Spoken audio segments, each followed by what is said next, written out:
Hi friends, welcome to my channel. അപ്പോൾ ഇന്ന് ഞാൻ വന്നിരിക്കുന്നത് ബാക്കി വന്ന ചപ്പാത്തി മാവൊക്കെ വെച്ച് വളരെ പെട്ടെന്ന് തയ്യാറാക്കി എടുക്കാൻ പറ്റുന്നൊരു ഈവനിങ് സ്നാക്കിൻ്റെ റെസിപ്പി ആയിട്ടാണ്. അപ്പോൾ ഈവനിങ് സ്നാക്കായിട്ട് മാത്രമല്ല, അല്ലാതെ നമുക്ക് ബ്രേക്ക്ഫാസ്റ്റായിട്ടോ ലഞ്ചിനോ ടിഫിനിലോ അല്ലെങ്കിൽ ഡിന്നറായിട്ടോ ഒക്കെ കഴിക്കാം. അപ്പോൾ ഇത് ബാക്കി വന്ന ചപ്പാത്തി മാവ് വെച്ച് തന്നെ തയ്യാറാക്കണമെന്നില്ല, ഇതിനായിട്ട് നമുക്കത് ചെയ്തെടുക്കാവുന്നതേ ഉള്ളൂ. അപ്പോൾ ആദ്യം നമുക്ക് അതിന് വേണ്ടിയിട്ടുള്ള ഫില്ലിംഗ് തയ്യാറാക്കാം. അതിനായിട്ട് ഞാനിവിടെ ഒരു പാനിലേക്ക് എണ്ണ ഒഴിച്ച് കൊടുത്തിട്ടുണ്ട്. അപ്പോൾ ഞാനിവിടെ സൺഫ്ലവർ ഓയിലാണ് യൂസ് ചെയ്തിരിക്കുന്നത്. അതിലേക്ക് ഞാനൊരു 2 സവാള ഒന്ന് ചേർത്ത് കൊടുത്തിട്ടുണ്ട്, ഒന്ന് വഴറ്റിയെടുക്കാനായിട്ട്. അപ്പോൾ അതിൻ്റെ കളർ ഒന്ന് മാറി വരുമ്പോൾ നമുക്കതിലേക്ക് തക്കാളി ചേർത്ത് കൊടുക്കാം. ഞാനിവിടെ ഒരു തക്കാളി ചേർക്കുന്നുണ്ട്. അപ്പോൾ തക്കാളി ഇല്ലാന്നുണ്ടെങ്കിൽ ടൊമാറ്റോ സോസ് ചേർത്ത് കൊടുത്താലും മതിയാകും കേട്ടോ. അപ്പോൾ നന്നായിട്ട് തന്നെ ഒന്ന് മിക്സ് ചെയ്തെടുക്കുക. ഇതൊന്ന് അടച്ച് വെച്ച് ലോ ഫ്ലെയിമിലിട്ട് ഒന്ന് ചെറുതായിട്ട് ഒന്ന് വേവിച്ചെടുക്കാം. അപ്പോൾ ഇതിവിടെ കുറച്ചൊന്ന് ആയി വന്നിട്ടുണ്ട് കേട്ടോ. നമുക്കതൊന്ന് മിക്സ് ചെയ്ത് കൊടുക്കാം. ഇനി ഇതിലേക്ക് ഉപ്പ് ചേർത്ത് കൊടുക്കാം. അപ്പോൾ ഞാനിവിടെ കുറച്ച് അധികം ഉപ്പ് ചേർക്കുന്നുണ്ട്, കാരണം ഇതിലിനി മുട്ട ചേർക്കുന്നുണ്ടല്ലോ. അപ്പോൾ അതിനും കൂടെ വേണ്ടിയിട്ടുള്ള ഉപ്പ് ഞാൻ ഇതിലേക്ക് ചേർത്ത് കൊടുത്തിട്ടുണ്ട്. നന്നായിട്ടൊന്ന് യോജിപ്പിച്ച് കൊടുക്കാം. ഇനി ഇതിലേക്ക് കുറച്ച് പൊടികൾ ചേർത്ത് കൊടുക്കാം. അല്പം മഞ്ഞൾപ്പൊടി ചേർത്ത് കൊടുക്കാം. ഒരു 1/4 ടീസ്പൂൺ അളവിൽ മല്ലിപ്പൊടി ചേർക്കുന്നുണ്ട്. മുളക് പൊടി വളരെ കുറച്ച് മാത്രമേ ചേർക്കുന്നുള്ളൂ കേട്ടോ. ഇനി ഇതിലേക്ക് കുരുമുളക് പൊടി ഒരു 1/4 ടീസ്പൂൺ അളവിൽ ചേർത്ത് കൊടുക്കാം. അപ്പോൾ ഞാൻ എരിവിനായിട്ട് പച്ചമുളകൊന്നും ചേർത്തിട്ടില്ല, മുളക് പൊടിയും കുറച്ചേ ചേർത്തിട്ടുള്ളൂ. കുരുമുളക് പൊടിയുടെ ഫ്ലേവറാണ് കൂടുതലായിട്ട് ഇതിൽ നിൽക്കുന്നത്, കാരണം നമ്മളിതിൽ മസാലയോ ഗരം മസാലയോ ഒന്നും ചേർക്കുന്നില്ല. നിങ്ങൾക്ക് താല്പര്യം ഉണ്ടെങ്കിൽ മാത്രം ചേർത്താൽ മതി കേട്ടോ. ഇതില്ലെങ്കിലും മസാലയൊന്നും ഇല്ലെങ്കിലും നല്ല ടേസ്റ്റാണ്. അപ്പോൾ അതെല്ലാം നന്നായിട്ട് തന്നെ വഴറ്റി അതിൻ്റെ പച്ചമണമൊക്കെ ഒന്ന് മാറി വന്നിട്ടുണ്ട്. ഇനി നമുക്കിതിലേക്ക് മുട്ട ചേർത്ത് കൊടുക്കാം. അപ്പോൾ ഞാനിവിടെ 2 മുട്ട മാത്രമേ എടുക്കുന്നുള്ളൂ. അപ്പോൾ നിങ്ങൾക്ക് കൂടുതലായിട്ട് ഫില്ലിംഗ് ഒക്കെ വേണമെന്നുണ്ടെങ്കിൽ അതനുസരിച്ച് എല്ലാ ചേരുവകളും കൂടുതലായിട്ട് എടുക്കുക കേട്ടോ. പിന്നെ ഡയറക്റ്റായിട്ട് മുട്ട ഇതിലേക്ക് ചേർത്ത് കൊടുക്കരുത്. ഒരു കിണ്ണത്തിൽ ആദ്യം പൊട്ടിച്ചതിന് ശേഷം ഇതിലേക്ക് ഇട്ട് കൊടുക്കുക കേട്ടോ. അല്ലെന്നുണ്ടെങ്കിൽ ചിലപ്പോൾ ചീത്തയായിട്ടുള്ള മുട്ടയൊക്കെ ആണെന്നുണ്ടെങ്കിൽ നമ്മൾ ഉണ്ടാക്കിയ മസാല മൊത്തം വേസ്റ്റായി പോകും. ഇതെല്ലാം ഒന്ന് സാധാരണ നമ്മൾ മുട്ട ചിക്കി എടുക്കുന്ന പോലെ ഒന്ന് ചിക്കി എടുക്കാം.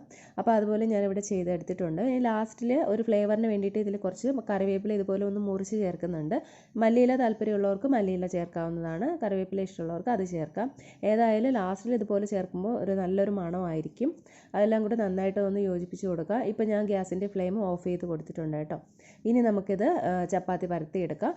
ഞാൻ ഒരുപാട് വീഡിയോയിൽ കാണിച്ചിട്ടുണ്ട് ചപ്പാത്തിയൊക്കെ പരത്തുന്നത്, അതുകൊണ്ട് ഇതിൽ റിപ്പീറ്റ് ചെയ്യുന്നില്ല. സാധാരണ ചപ്പാത്തിക്ക് പരത്തുന്ന പോലെ പരത്തിയെടുക്കുക. ഞാനിവിടെ ഒരല്പം കട്ടിക്കാണ് പരത്തിയിരിക്കുന്നത് കേട്ടോ. ഇതുപോലെ തന്നെ ബാക്കിയുള്ളതെല്ലാം കൂടെ തന്നെ ഞാൻ പരത്തിയെടുത്തിട്ടുണ്ട്. ഒരു 8 എണ്ണം ഞാനിവിടെ പരത്തിയെടുത്തിട്ടുണ്ട് കേട്ടോ. അപ്പോൾ നമുക്ക് 4 എണ്ണം തയ്യാറാക്കിയെടുക്കാം. അപ്പോൾ ആദ്യമേ ചപ്പാത്തി എല്ലാം പരത്തിയതിന് ശേഷമാണ് നമ്മളിത് തയ്യാറാക്കി എടുക്കുന്നത് കേട്ടോ. ഇനി നമുക്കിത് ഒരെണ്ണം ഇതിൻ്റെ മുകളിലേക്ക് വെച്ച് കൊടുക്കാം. ഇനി അതിൻ്റെ നടുവിലേക്ക് നടുക്ക് ഭാഗത്തേക്ക് മുട്ടയുടെ മിക്സ് ഇതിലേക്ക് വെച്ച് കൊടുക്കാം.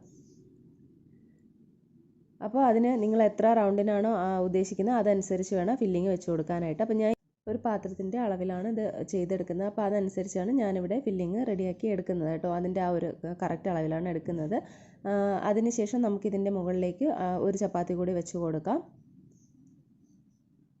ഇനി അത് ഒന്ന് പ്രസ് ചെയ്ത് കൊടുക്കുക. സൈഡെല്ലാം ഒന്ന് പ്രസ് ചെയ്ത് കൊടുത്തതിന് ശേഷം നമുക്കിതൊന്ന് കട്ട് ചെയ്തെടുക്കാം. അപ്പോൾ ഈ പാത്രം വെച്ചിട്ട് തന്നെ നന്നായിട്ട് ഒന്ന് അമർത്തി കൊടുത്താൽ മതിയാകും. അപ്പോൾ അത് നന്നായിട്ട് അത് വിട്ട് കിട്ടും. അപ്പോൾ അത് നമുക്ക് മാറ്റിയെടുക്കാം.